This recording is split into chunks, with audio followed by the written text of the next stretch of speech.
Halo, selamat pagi pemirsa. Anda menyaksikan Breaking News bersama saya Syafaati Suryo. Pemirsa, Garda Revolusi Iran kembali merilis video rekaman serangkaian serangan balasan yang dilakukan Angkatan Laut dan Angkatan Udara. Serangan balasan menyerang Fajar terhadap posisi strategis milik Amerika Serikat di kawasan Timur Tengah.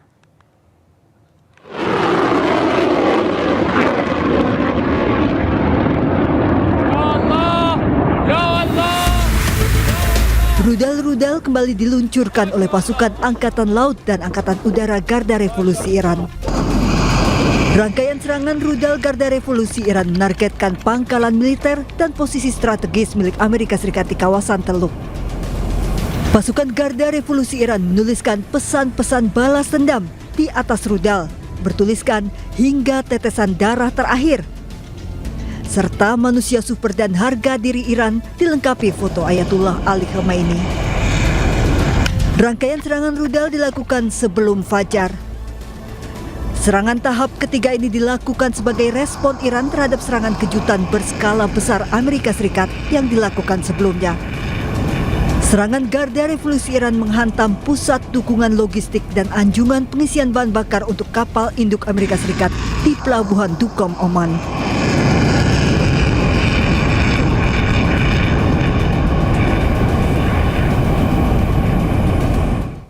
Pemimpin tertinggi Iran Ayatollah Mojtaba Khamenei merilis rekaman suaranya bersumpah untuk membalas dendam atas kematian ayahnya, mantan pemimpin tertinggi Ali Khamenei. Rekaman suara dilakukan pada hari Kamis, hari pertama prosesi pemakaman. می‌بندیم که انتقام خون پاک شما و همه شهیدان این دو جنگ را از قاتلین جنایتکار و بی‌آبرو بگیریم. این انتقام خواست ملت ماست و به طور حتمی باید صورت بگیرد. این جنایتکاران که فهرستی از صدر تا ذیلشان موجود است، آرزوی مرگی آرام و در بستر را با خود به گور خواهند برد.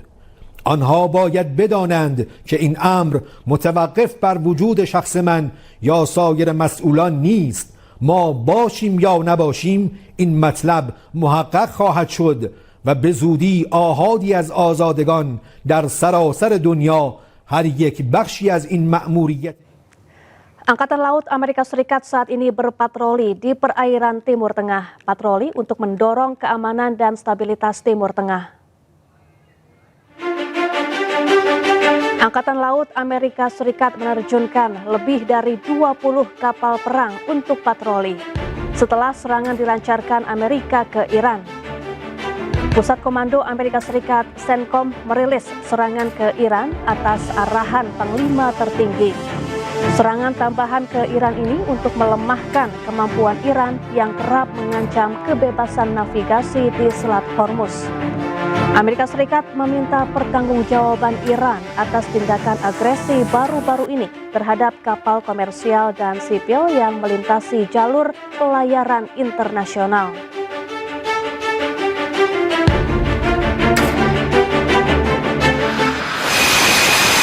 Sementara Angkatan Laut Amerika Serikat juga melaksanakan operasi penerbangan malam hari dari atas kapal USS George H.W. Bush. Kapal induk ini masih berlayar di perairan Arab seiring meningkatnya kembali eskalasi dengan Iran. Sabtu malam, Pusat Komando Amerika Serikat mulai kembali melancarkan serangan ke Iran. Amerika Serikat menilai Iran tidak mematuhi nota kesepahaman karena menyerang kapal-kapal komersial di Selat Hormuz.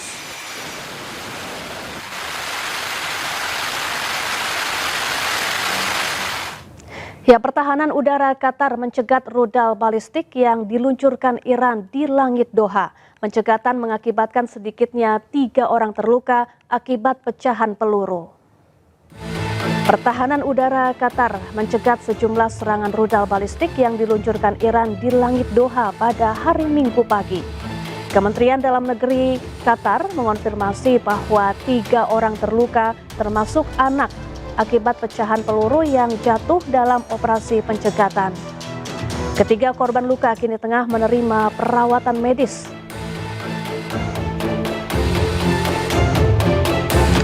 Korps Garda Revolusi Islam Iran atau IRGC merilis rekaman peluncuran rudal balistik dengan target Pangkalan Udara Pangeran Hassan di Yordania dan Pangkalan Udara Al-Udeid di Qatar dalam 2 operasi beruntun.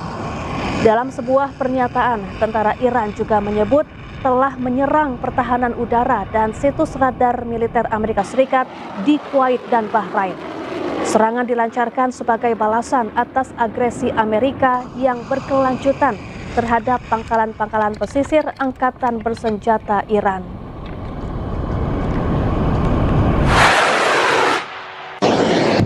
Tak hanya serangan rudal merespons serangan Amerika Serikat ke Iran Selatan, Angkatan Darat Iran juga melancarkan serangan drone menargetkan sejumlah titik di Kuwait. Sabtu malam, drone-drone milik Angkatan Darat Iran menyasar sistem pertahanan udara Patriot, depot amunisi, dan situs radar militer Amerika Serikat di Kuwait. Gelombang serangan drone terpisah juga menargetkan fasilitas komunikasi Amerika di Bahrain. Angkatan Darat Iran memperingatkan Amerika Serikat atas tanggung jawab ketidakstabilan geopolitik di kawasan Teluk. Iran juga memperingatkan akan melakukan serangan lebih keras jika Amerika tetap menyerang Iran.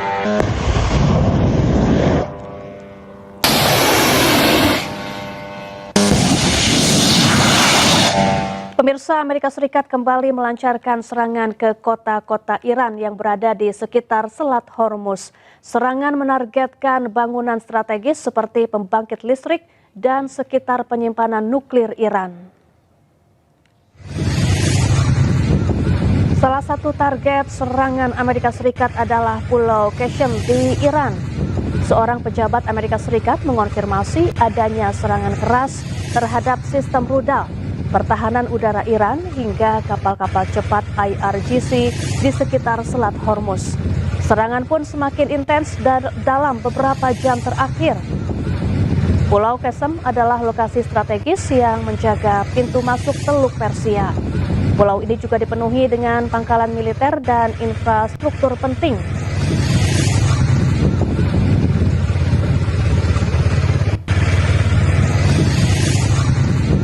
Ya, sementara itu Iran terus melancarkan serangan balasan ke pangkalan militer Amerika Serikat yang berada di sejumlah wilayah di Timur Tengah. 3 rudal balistik Iran menghantam sistem rudal darat milik Amerika Serikat yang berada di Kuwait. Serangan ini adalah balasan Iran atas serangan udara Amerika Serikat terhadap Bandar Abbas dan Pulau Qasem. Situasi pun semakin memanas. Kuwait dan koalisi bersiap untuk merespons. Sementara ketegangan di Selat Hormuz yang merupakan jalur minyak vital dunia terus meningkat.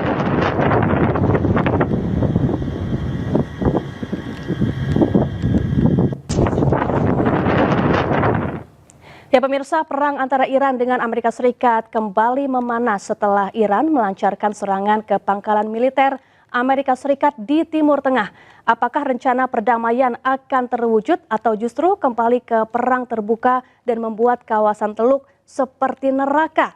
Kita akan membahas bersama dengan pengamat Timur Tengah, ada Pak Hasibullah Satrawi. Assalamualaikum, selamat pagi Pak Hasibullah, apa kabar? Waalaikumsalam, selamat pagi Mbak Syafati. Alhamdulillah sehat. Baik Pak Hasibullah, ini gencatan senjata atau kesepakatan antara Iran dan Amerika Serikat kembali gagal. Lalu seberapa serius sebetulnya eskalasi kali ini dibandingkan dengan konflik-konflik sebelumnya? Baik, terima kasih Mbak Syafati. Sebagai gambaran dan informasi yang lebih utuh kepada masyarakat bahwa hari ini kalau dalam catatan saya masuk dalam hari ke-26 dari penandatanganan kesepahaman antara Iran dengan Amerika atau hari ke-136 dari perang 28 Februari yang dilakukan oleh Amerika dan Israel. Nah, apa yang terjadi? Yang terjadi adalah serang menyerang kembali yang semakin intensif, semakin membesar, bahkan eskalasinya semakin membesar karena Iran tidak hanya menyerang katakanlah negara-negara Arab Teluk yang notabene mungkin cukup kecil, terutama pengaruhnya, tapi ini juga mulai menyerang negara-negara yang cukup berpengaruh. Tidak terkecuali Qatar dan bahkan juga Oman yang selama ini sekali lagi menjadi salah satu kekuatan Iran. Nah, saya secara kategori Mbak Syafati mencatat peristiwa ini adalah sebagai fase ke-13 yang sebenarnya secara kategori bisa kita lihat, bisa kita monitor dari tanggal 8, 9 yang memang itu istilahnya ibarat gunung es, banyak hal yang terjadi di dalam gunung ini, tapi yang meledak di permukaan yaitu persoalan Hormuz, di mana Iran sekali lagi tidak mau Hormuz itu dilepas begitu saja. Bahkan Iran menggunakan kesepahaman 14 poin yang ditandatangani 18 Juni itu sebagai penguat dasar dia untuk mengontrol lalu lintas di Hormuz. Karena kalau berdasarkan kesepahaman antara Amerika dengan Iran di poin 5 itu, Iran memiliki tanggung jawab atau komitmen untuk memastikan keleluasaan dan kenyamanan kelancaran lalu lintas di Selat Hormuz. Nah, ini yang kemudian dijadikan alasan oleh Iran untuk dalam tanda kutip mendominasi, menguasai Selat Hormuz di dua sisinya. Ini juga bagian informasi kepada masyarakat bahwa Selat Hormuz memiliki dua sisi, katakanlah sisi selatan dan sisi utara. Sisi utara itu adalah yang berbatasan langsung dengan Iran, sementara sisi selatan itu yang berbatasan langsung dengan Oman. Nah, ketika ada kesepahaman dengan Amerika bahwa Iran bertanggung jawab untuk melancarkan lalu lintas Hormuz, maka itu dimaknai oleh Iran berarti juga segala macam lalu lintas di Hormuz itu adalah harus ikut otoritas dia, harus ikut ketentuan dia. Karena itu ketika mulai ada kapal melintas di sisi selatan, yaitu di sisi dengan Oman dan juga kerjasama dengan Amerika, maka kemudian ini dianggap sebagai pelanggaran oleh Iran, dan Iran lalu kemudian melakukan berbagai macam serangan ke banyak kapal selama ini. Itu paling tidak kita mulai lihat dari tanggal 27, 28 di bulan Juni kemarin, lalu tanggal 8, 9 yang juga terjadi penembakan, dan hari ini di mana sekali lagi juga kembali serangan kepada kapal yang melintas sekali lagi di Selat Hormuz di sisi selatan yang oleh Iran dianggap itu melanggar ketentuan daripada pasal 5 kesepahaman di antara Amerika dan Iran. Jadi ini gunung esnya yang saya bilang yang tampak ke publik. Tapi kalau kemudian kita gali lebih dalam, tentu saja bukan hanya persoalan Hormuz sebenarnya, tapi soal yang lebih dalam, misalkan yang pertama soal yang kita sebut sebagai distrust. Tidak adanya kepercayaan di antara Amerika dengan Iran, dan yang kedua ini yang kita tidak kalah penting, yaitu adanya dendam kesumat di antara terutama di Iran terkait dengan kematian pemimpin tertinggi Ayatullah Ali Khamenei. Dan kita lihat dalam prosesi pemakaman yang berlangsung dari tanggal 4 kurang lebih sampai tanggal 9, semangat daripada tuntutan untuk balas dendam termasuk juga kepada elit-elit Amerika atau bahkan Israel yang terlibat dalam pembunuhan Ayatullah Ali Khamenei dan pemimpin-pemimpin lain itu disuarakan dengan sangat-sangat keras. Nah, saya mencatat inilah sebenarnya sebab-sebab yang ada di dalam gunung es ini yang akhirnya membuat kedua negara tidak betul-betul mau komitmen, mau menyerahkan kartunya untuk sebuah solusi yang kita sebut sebagai solusi damai permanen. Baik, Pak Hasibuloh, sejak beberapa hari terakhir Iran juga terus membombardir pangkalan militer Amerika Serikat di Qatar, Uni Emirat Arab, Bahrain, dan juga Kuwait. Lalu bagaimana dengan potensi keterlibatan negara-negara Teluk dan bagaimana posisi mereka sebetulnya? Iya, saya rasa kalau kita mau gali lebih dalam, ini sebagai gambaran juga kepada masyarakat, saya selalu sampaikan Mbak Syafati, kalau dibanding perang tanggal 28 Februari, maka untuk sementara sepertinya Iran dan Amerika tidak akan kembali kepada perang terbuka. Yang terjadi termasuk di fase ke-13 dalam catatan saya ini adalah fase, kalau di barat disebut sebagai fase bukan damai juga bukan perang.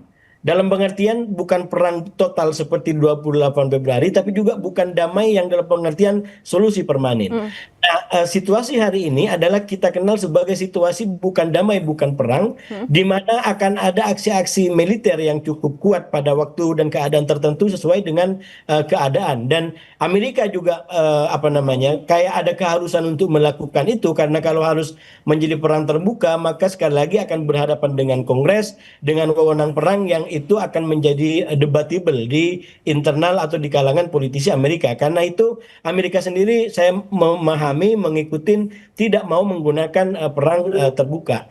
Nah, memang sekali lagi terkait dengan pertanyaan Mbak Syafa'ati tadi, berkaitan dengan Hormuz ini betul-betul menjadi persoalan yang sangat-sangat besar, sangat problematik. Karena bagi Iran tentu sangat punya ambisi bagaimana melalui Hormuz ini kemudian bisa menekan Amerika untuk kemudian tunduk dan mengikuti apa kemauannya. Tapi Amerika juga tahu bahwa ini ada kartu yang bisa dimainkan.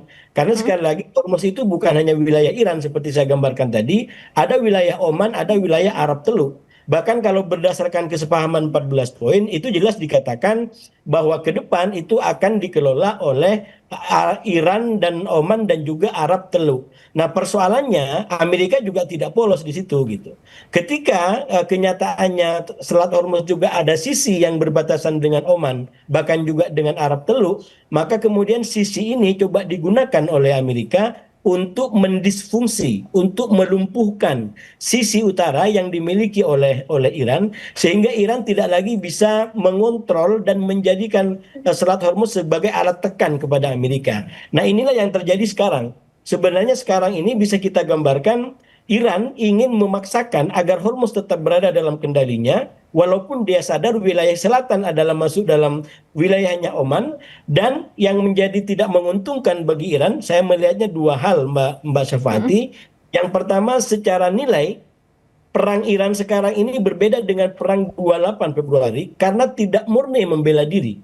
Jadi Iran agak problematik secara nilainya karena dia agak ofensif, dia agak dalam tanda kutip ada ambisi tadi untuk menguasai wilayah lain untuk efektivitas kartu yang dia punya, yaitu Oman.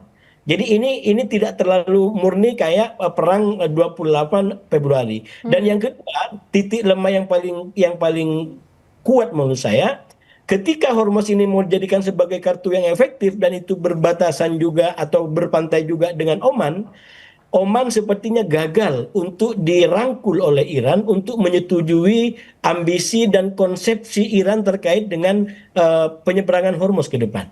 Karena itu ketika Iran coba untuk memberikan proses tertentu, Oman justru memberikan pernyataan bahwa melintas di Hormuz di sisinya atau di barisan selatan itu adalah penuh dengan dalam pengertian bebas bayaran. Padahal Iran menginginkan ke depan juga masih ada bayaran walaupun bukan atas nama pelayaran, tapi atas nama keamanan. Nah, inilah yang bagi saya titik lemahnya Iran. Jadi di satu sisi sekarang Iran nilainya tidak terlalu kuat seperti perang dulu karena itu murni pembelaan diri, dan yang kedua secara politik Hormuz itu adalah kepentingan semua. Jadi negara-negara akan mendukung kebijakan yang mengembalikan fungsi Hormuz seperti sebelum perang. Itu artinya juga Iran menjadi tidak menguntungkan di situ. Dan yang ketiga yang paling lemah tadi menurut saya, Oman yang mestinya bisa diamankan oleh Iran untuk mendukung idenya, justru dia lebih setuju dengan katakanlah pandangan dan persepsinya Arab Teluk yang lain termasuk juga Amerika, bahwa pelayaran di Hormuz harus kembali kepada normal seperti sebelumnya dan tidak perlu ada pungutan-pungutan apapun. Bahkan Oman sudah mulai membuka wilayah selatan untuk dilintasi oleh pelayaran internasional, dan sekali lagi itu disengaja atau tidak, disetujui atau tidak, akan membuat kartu Iran yaitu sisi utara akan menjadi disfungsi, akan menjadi tidak efektif, dan Iran mencoba memaksakan agar kartunya tetap hidup. Karena itu dia mulai menyerang Oman juga, ya. Bahkan walaupun kemarin sudah mulai ada perundingan di sana, tapi sekali lagi saya membaca, ini bacaan saya, tentu ada orang lain yang mungkin punya bacaan yang berbeda, itu sah-sah saja, tapi bacaan saya bahwa Oman sejauh ini tidak berhasil diamankan oleh Iran untuk mendukung persepsinya mengenai bagaimana mekanisme pelayaran di Selat Hormuz ke depan.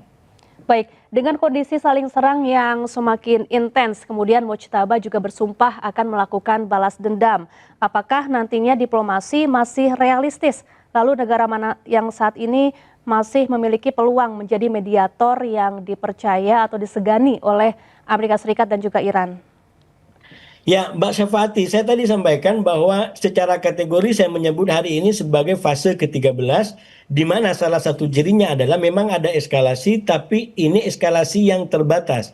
Yang saya bilang tadi sebagai fase bukan-bukan. Jadi akan ada eskalasi tertentu pada waktu tertentu, tapi tidak menjadi besar-besaran seperti 28 Februari. Nah, kalau dipahami dalam konteks itu, maka memang ini perang akan terus meluas, tapi jangan lupa kedua belah pihak masih meninggalkan jendela perundingan. Jadi perundingan masih belum ditutup. Iran membuka itu, bahkan Amerika juga membuka itu. Karena itu walaupun Trump per tanggal 11 Juli kemarin sudah menganggap gencatan senjata berakhir, ya ini salah satu ciri yang sangat kuat menurut saya dari fase ke-13 ini. Gencatan senjata berakhir yang dimulai di tanggal 13 April, maka kemudian tetap membuka diplomasi. Dan diplomasi itu berjalan walaupun tidak langsung, tapi sekali lagi dalam diplomasi itu masing-masing pihak tidak mau menyerahkan kartunya. Iran tidak ingin agar kemudian Hormuz menjadi dikelola bebas oleh negara lain, dan sebaliknya juga begitu. Amerika tidak ingin lalu kemudian Iran mendapat yang dia mau, termasuk soal nuklir. Nah, memang yang ditanyakan oleh Mbak Syafati itu menjadi salah satu kunci dalam situasi seperti ini. Kalau bagi saya sebagai pengamat, yang dibutuhkan ke depan adalah penguatan mediator. Karena ketika perang memuncak seperti ini, maka terlihat mediator tidak punya kemampuan untuk meredam dan memaksa. Pakistan tidak punya itu, Qatar juga tidak punya itu.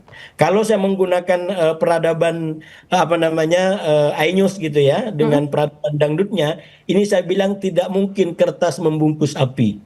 Jadi dengan berbagai macam keadaan sekarang, mediator yang masih terbatas itu ibarat kertas. Yang mau dibungkus adalah perang di antara Amerika dan Iran yang membara luar biasa.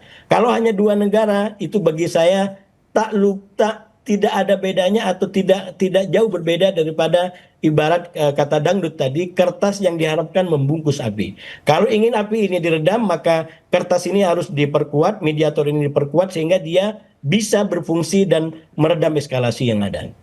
Baik, lalu siapa yang saat ini sebenarnya lebih diuntungkan dari eskalasi konflik saat ini, Iran atau Amerika Serikat, Pak Hasibullah? Ya, tentu kalau kita bicara keuntungan itu tergantung bagaimana kita mengkalkulasinya. Kalau kita menggunakan kalkulasi faktual, katakanlah merujuk kepada kesepahaman 18 Juni kemarin, yang secara draft itu memberikan banyak keuntungan kepada Iran, termasuk pencairan aset dan bla bla bla. Tapi yang secara faktual justru adalah Amerika. Karena kesepahaman 18 Juni itu adalah dengan kesepahaman itu maka Selat Hormuz dibuka. Dan sekarang dengan dibukanya Selat Hormuz maka minyak dunia itu menjadi mengalir walaupun kembali tersendat. Memang Iran juga dapat keuntungan dari situ, yaitu bahwa blokade terhadap perairan Iran menjadi dibuka sampai sekarang. Jadi sama-sama dapat untung kalau dilihat dari kepentingan itu. Tapi ke depan menurut saya ini kedua belah pihak masih sama-sama mengkalkulasi ulang apa yang harus dilakukan untuk kemudian mencapai kemenangan lebih besar. Nah, kemenangan lebih besar ini sebenarnya kalau dari sisi Iran itu mereka ingin agar tidak dapat serangan kembali dari Amerika. Bahkan itu sering dijadikan kenapa kemudian ada klausul bahwa tidak boleh ada serangan kembali. Nah, ini persoalannya Amerika tidak mau melepas itu gitu. Jadi kesepahaman ini tidak mau dijadikan sebagai akhir dari perang, apalagi komitmen untuk tidak menyerang Iran kembali. Bagi Amerika ini hanya sebatas gencatan senjata. Kalau kemudian Iran berulah, maka kemudian akan diserang kembali. Nah, itu yang Iran tidak mau. Karena itu Iran menggunakan kembali Selat Hormuz sebagai, sekali lagi, bahkan kalau kita kembali kepada pernyataan penasihat Mojtaba, itu dikatakan bahwa Selat Hormuz itu bisa 10 kali lipat lebih kuat daripada bom nuklir. ini kenapa Iran kemudian tidak mau melepaskan Selat Hormuz? Karena dengan dia mengontrol Selat Hormuz, maka Amerika tidak akan punya daya, dan itulah yang terjadi semenjak katakanlah awal perang ini, di mana memang Iran menggunakan Selat Hormuz, saya sampaikan berkali-kali, sebagai serangan sayap ibarat sepak bola, yang itu terbukti efektif. Dengan serangan itu maka kemudian Amerika tidak punya daya lebih besar lagi. Nah, cuman sekali lagi Iran juga harus membaca kesempatan ini secara kritis, karena menurut saya ini hanya berlaku sampai katakanlah November pemilu setelah Amerika.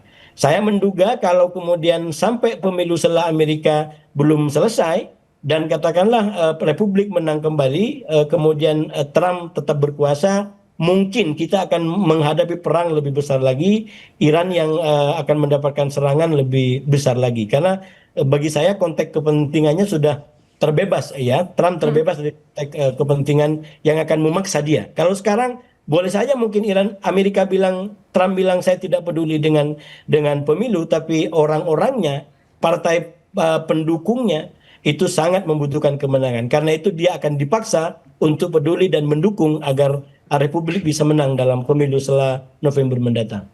Baik, terima kasih Pak Hasibulo Satrawi, pengamat Timur Tengah, telah bergabung bersama kami di Breaking News. Selamat beraktivitas kembali dan salam sehat. Terima kasih Mbak Syafati, selamat pagi. Pemirsa, Breaking News akan kembali sesaat lagi, tetaplah bersama kami.